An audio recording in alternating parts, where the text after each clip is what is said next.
Hey guys. Hope y'all had a good night. Um,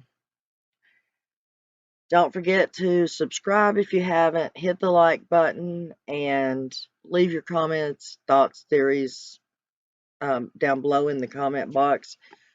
And I am so happy to have all my new subscribers that have come in. Make yourself at home. And you have a place for to say what you think here. I do not go against. If you have an opinion that doesn't agree with me, I don't mind. I may state my opinion. We may have a discussion in the comment section, but I'm not going to delete or remove or block you just because I disagree with you. Okay, with that said, folks, don't forget Thursday, I believe it's the 30th at 5 o'clock, the live show.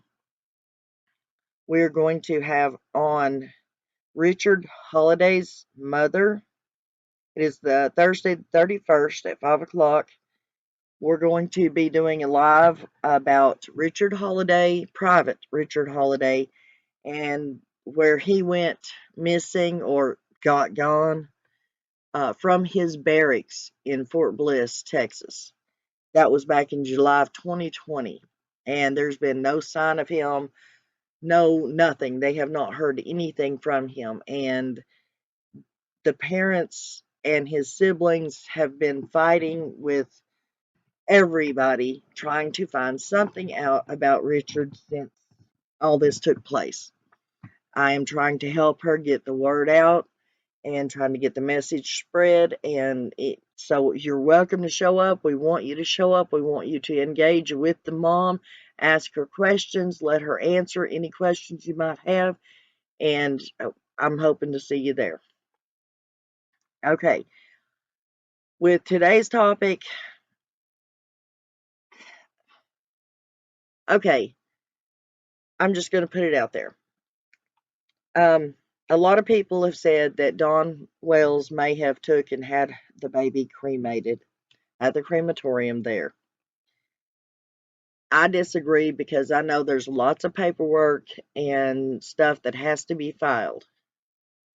Now, I did not know the specifics of that until I spoke with a lady who actually, her brother owns a funeral home. She actually grew up in the funeral home and knows a lot about all that. I indirectly spoke with him yesterday as well.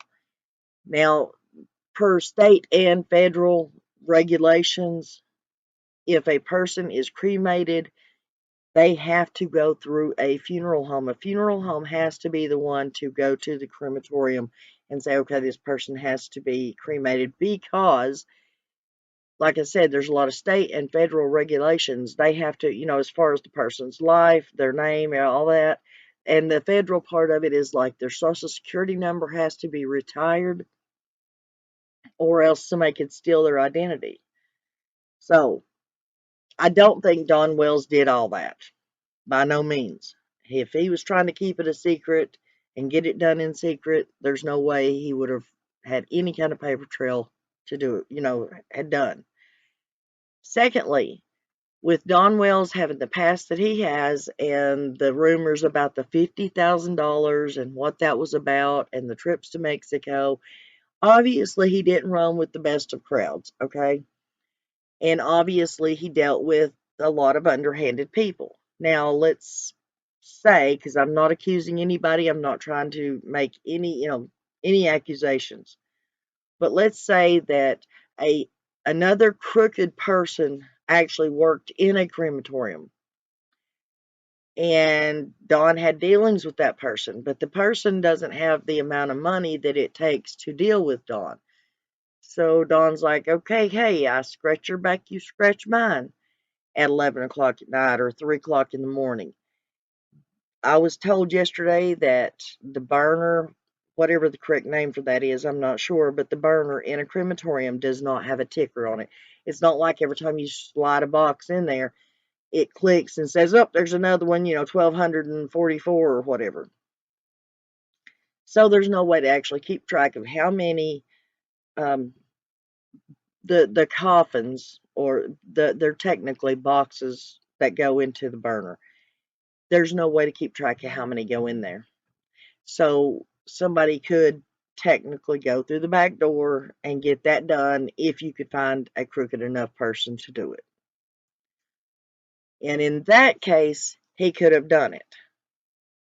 As far as the necklaces and stuff go, I do not believe those. You would actually have to care about your child to worry about having her ashes next to you. If you cared that much about your child, the child wouldn't be gone now. Plain and simple. As far as the boys wearing the cross necklaces, first of all, the pictures that I show here are the three boys' necklaces, and it was took from the photo that where they were with David Dotson with at the mini golf place. That was the day after Summer went missing. I don't think, even if everything was done, that there would be any way they could have gotten those kind of necklaces done and the ashes in them by the next day.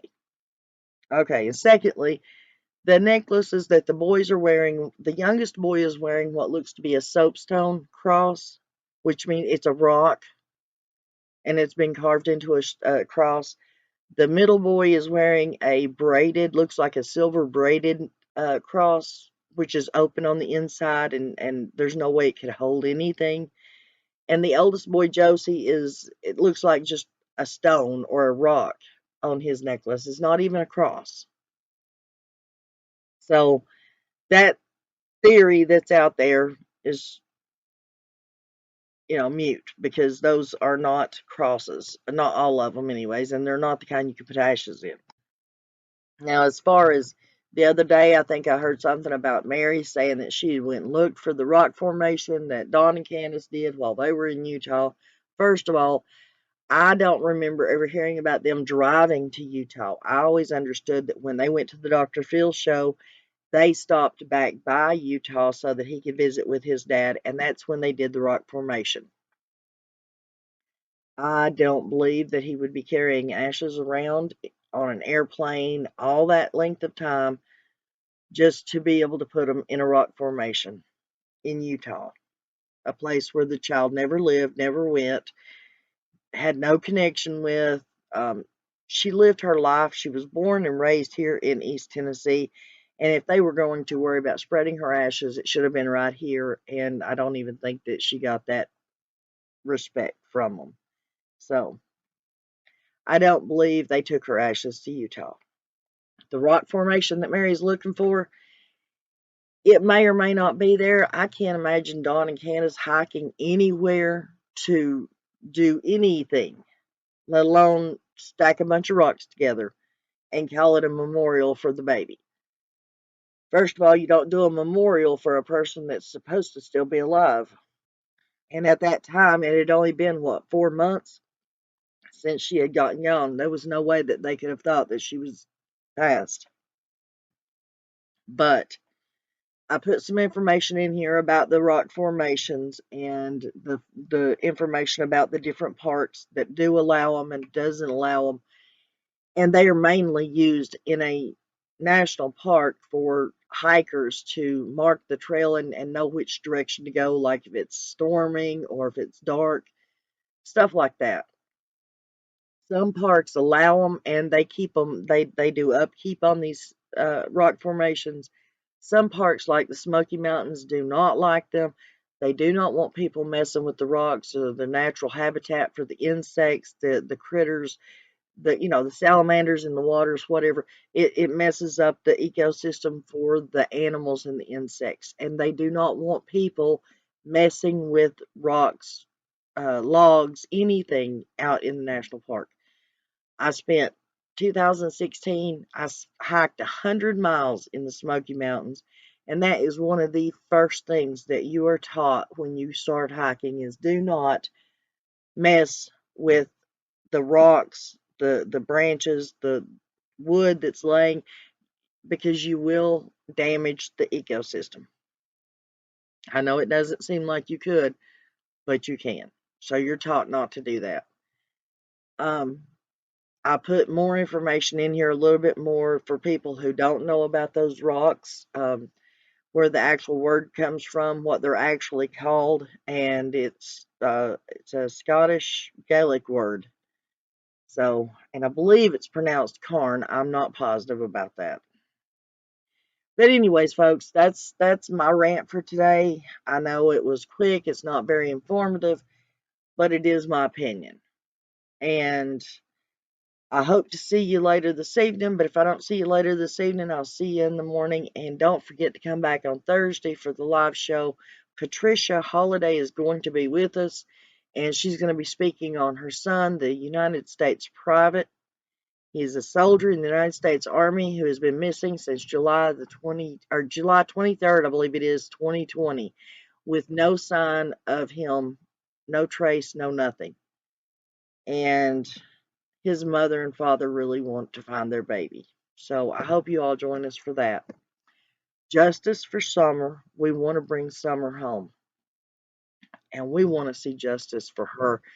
We want to see the guilty parties, no matter who they are, go to jail. And hopefully spend the rest of their life there. There's too many kids out there missing and abused and neglected and sold. And we've got to find a way to put a stop to it, folks. We really do. These kids are our future. Without them, we don't have a future. Pray for the kids, and I'll see you next time.